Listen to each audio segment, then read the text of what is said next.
kesempatan diberikan, perkenalkan nama saya Maria Adelaida Angelika Domikolit. Saya akan membawakan materi mengenai kewajiban dan juga leasing. Yang pertama adalah kewajiban. Menurut PSAK nomor 57, kewajiban adalah kewajiban entitas yang timbul dari peristiwa masa lalu yang penyelesaiannya diperkirakan mengakibatkan pengeluaran sumber daya entitas. Kewajiban dibagi menjadi dua, yaitu kewajiban jangka pendek atau kewajiban lancar dan juga kewajiban jangka panjang atau kewajiban tidak lancar. Yang pertama, kewajiban lancar atau kewajiban jangka pendek. Menurut PSAK, kewajiban lancar adalah kewajiban yang diharapkan akan dibayar dengan menggunakan aktiva lancar atau dengan menciptakan kewajiban jangka pendek lainnya. Menurut Niswonger et al., kewajiban lancar adalah kewajiban yang harus dibayar dengan aktiva lancar serta jatuh tempo dalam jangka pendek, biasanya 1 tahun. Berdasarkan pengertian tersebut, dapat disimpulkan bahwa kewajiban lancar adalah kewajiban yang akan jatuh tempo dalam 1 tahun dan harus dilunasi dengan menggunakan aktiva lancar, serta kewajiban tersebut berdasarkan transaksi yang telah terjadi. Terdapat 2 jenis kewajiban lancar, yaitu kewajiban lancar yang timbul dari aktivitas operasi, meliputi utang pajak, pendapatan diterima di muka, uang muka, utang usaha, dan beban operasi akrual pendanaan.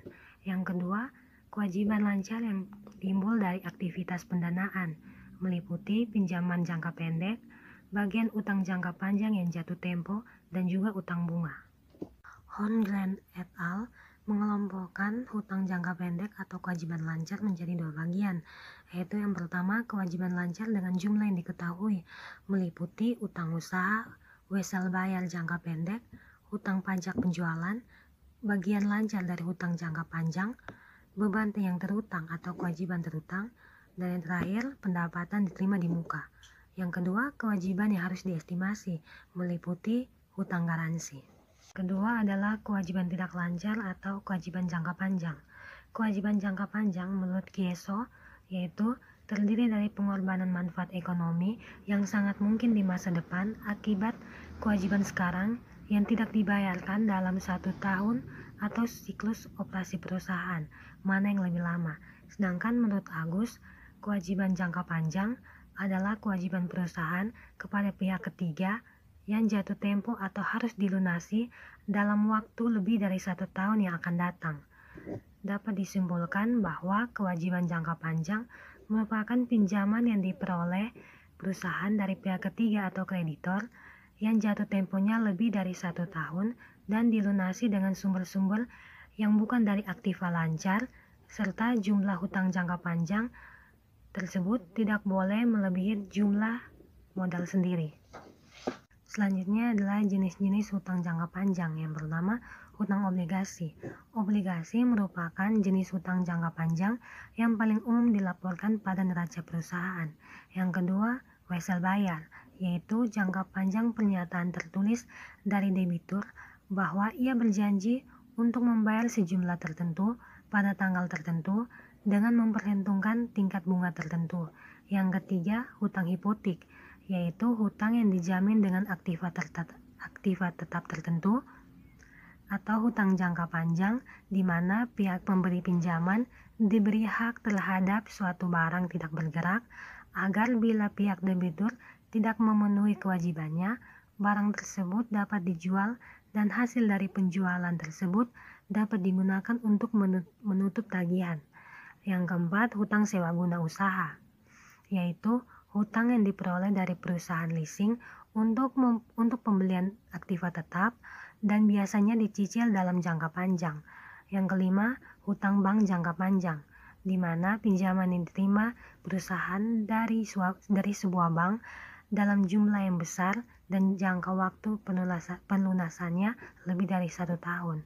Yang keenam, hutang bunga, yaitu jumlah bunga yang harus dibayar perusahaan atas pinjaman jangka panjangnya. Selanjutnya, analisis kewajiban. Dalam menganalisis kewajiban, kita harus menganalisis penjelasan kewajiban seperti ketentuan, kondisi, dan batasannya. Hasil analisis dapat mempengaruhi penilaian atas risiko dan pengembalian perusahaan. Berikut fitur penting dalam analisis kewajiban. Yang pertama, ketentuan utang seperti tanggal jatuh tempo, tingkat bunga, pola pembayaran, dan jumlah. Yang kedua, pembatasan pemakaian sumber daya dan pelaksanaan aktivitas bisnis. Yang ketiga, kemampuan dan fleksibilitas untuk memperoleh pendanaan selanjutnya. Yang keempat, kewajiban untuk modal kerja perbandingan utang terhadap ekuitas dan ukuran keuangan lainnya. Yang kelima, fitur konversi kewajiban yang bersifat difusi. Yang keenam, larangan atas pembayaran atas dividen. Selanjutnya, leasing atau sewa guna usaha. Menurut The International Accounting Standard atau IASB, sewa guna usaha adalah suatu perjanjian di mana leaser menyediakan barang atau aset dengan hak penggunaan oleh lessee dengan imbalan pembayaran sewa untuk suatu jangka waktu tertentu. Selanjutnya, klasifikasi dan pelaporan sewa guna usaha. Lessee mengklasifikasikan dan mencatat sewa guna usaha sebagai kapitalis jika pada saat terjadinya transaksi tersebut memenuhi minimal 1 dari 4 kriteria. Yang pertama, terdapat transfer kepemilikan aktiva kepada lessee pada akhir masa sewa guna usaha. Yang kedua, terdapat opsi untuk membeli aktiva pada harga murah. Yang ketiga, masa sewa guna usaha 75% atau lebih dari estimasi umur ekonomis aktiva. Yang keempat, nilai sekarang pembayaran sewa dan pembayaran sewa guna usaha minimum lainnya sebesar 90% atau lebih dari nilai wajar aktiva dikurangi dengan kredit pajak investasi yang ditahan oleh leaser. Selanjutnya, pengungkapan sewa guna usaha. Perusahaan harus mengungkapkan komitmen sewa guna usaha di masa depan untuk capital lease dan operating lease yang tidak dapat dibatalkan. Pengungkapan ini berguna untuk tujuan analisis. Perusahaan mengklasifikasikan seluruh sewa guna usaha sebagai operating lease dan menyediakan jadwal pembayaran sewa di masa depan dalam catatan atas laporan keuangan. Selanjutnya, analisis sewa guna usaha. Yang pertama, dampak operating lease. Walaupun standar akuntansi memperbolehkan metode alternatif untuk mencerminkan perbedaan ekonomi yang mendasari transaksi sewa guna usaha, pilihan ini sangat sering disalahgunakan oleh lease yang memberi dampak pada laporan keuangan, yaitu yang pertama, operating lease menyajikan kewajiban lebih rendah dari seharusnya dengan tidak menyajikan pendanaan sewa dalam neraca. Yang kedua, operating lease menyajikan aset lebih rendah dari seharusnya. Hal ini dapat meningkatkan rasio tingkat pengembalian investasi, terutama rasio perputaran aset. Yang ketiga, operating lease menunda pengakuan beban dibandingkan dengan kapitalis.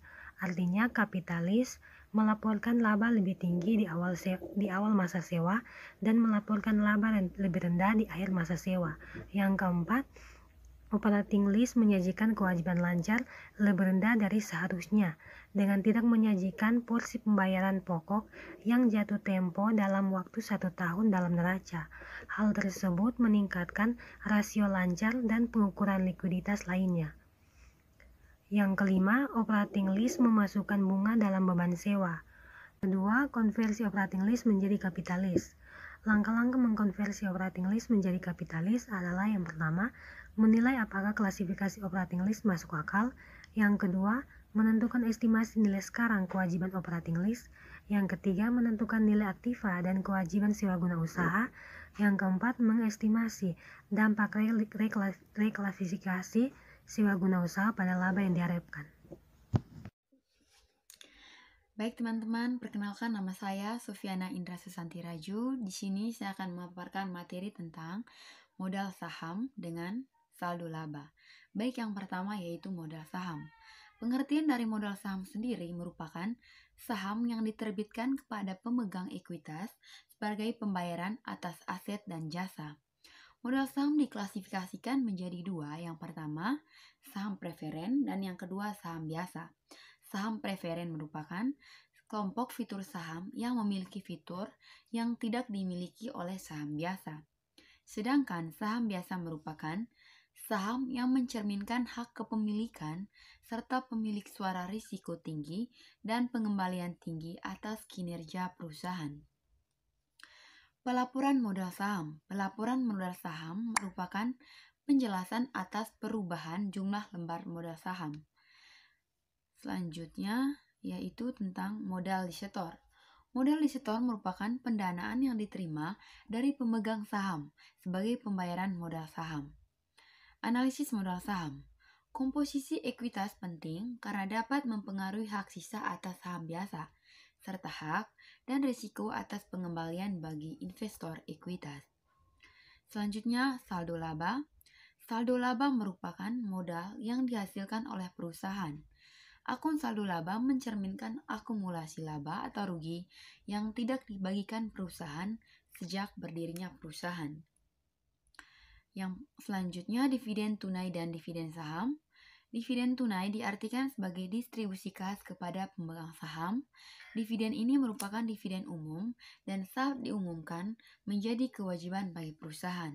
Sedangkan dividen saham merupakan distribusi saham perusahaan itu sendiri kepada pemegang saham secara proporsional. Dividen ini menggambarkan kapitalisasi saham secara permanen. Penerimaan saham menerima saldo laba ke akun modal. Pembatasan saldo laba. Pembatasan saldo laba dapat dibatasi pembayaran sebagai akibat kontrak perjanjian, seperti pinjaman atau melalui tindakan dewan direksi.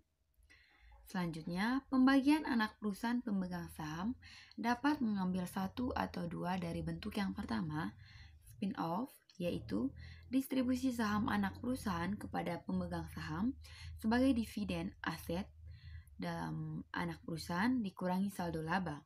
Atau yang kedua, split-off, yaitu pertukaran saham anak perusahaan yang dialami anak perusahaan yang dimiliki oleh pemegang saham.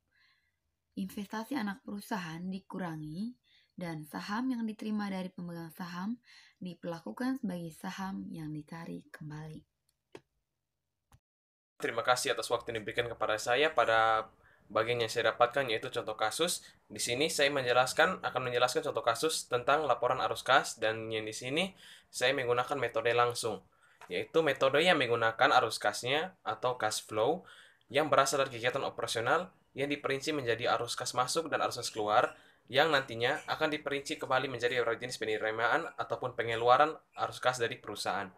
Untuk contohnya, saya mengambil contoh kasus dari perusahaan ABC, laporan cash flow untuk tahun yang berakhir pada 31 Desember 2016 dalam mata uang rupiah.